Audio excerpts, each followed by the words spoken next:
পিঠে পর্বে আজ দেখাবো সরু চাকলি। এর জন্য সিদ্ধ চাল, আতপ চাল ভিজিয়ে দিয়েছি রাত্রে, আর একটু কলাইয়ের ডাল, মুগ ডাল এটাও রাত্রে ভিজিয়ে দিয়েছিলাম। সবগুলোকে একসাথে পিষে নিয়েছি, ভালো করে একটা ব্যাটার তৈরি করে নিয়েছি। এরপর এর মধ্যে দিয়ে দিলাম একটু জিরে আর নুন। ব্যাটারটা ভালো করে ফেটিয়ে নিয়ে এর মধ্যে একটু জল দিলাম।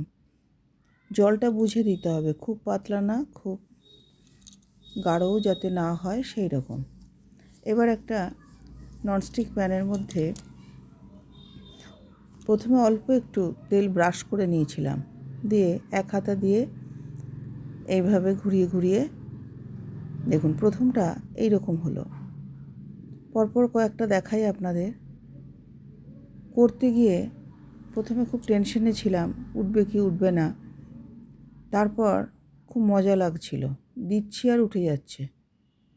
এই দেখুন, বেশিক্ষণও লাগছে না, এই ধোসার মতনই ব্যাপারটা। এই যে দেখুন, আবার একটা দেখাই।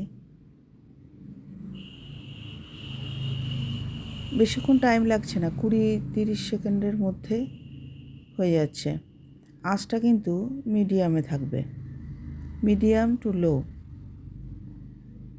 না হলে এর রঙটাই বদলে যাবে, সাদা থাকবে না।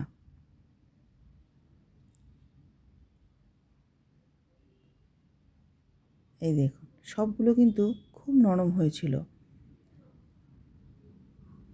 খেতেও খুব সুন্দর হয়েছিল। দেখুন, দেখাই আপনাদের কীরকম নরম হয়েছে। এই দেখুন তুলতুলে, এই দেখুন সহজে ছেড়ে যাচ্ছে। এবারে প্লেটিং করে নিয়েছি। এই যে খেজুর গুড়ের সঙ্গে এক কথায় দারুণ লাগছিল। যারা পিঠে ভালোবাসেন অবশ্যই এই সরু চাকলি করে খান। এটা খেজুর গুড়ের সঙ্গে যেমন ভালো লাগে, তেমনি ঝাল তরকারির সঙ্গেও দারুণ লাগবে। তাই দেরি কেন, করে খান, শীত ফুরিয়ে আসছে।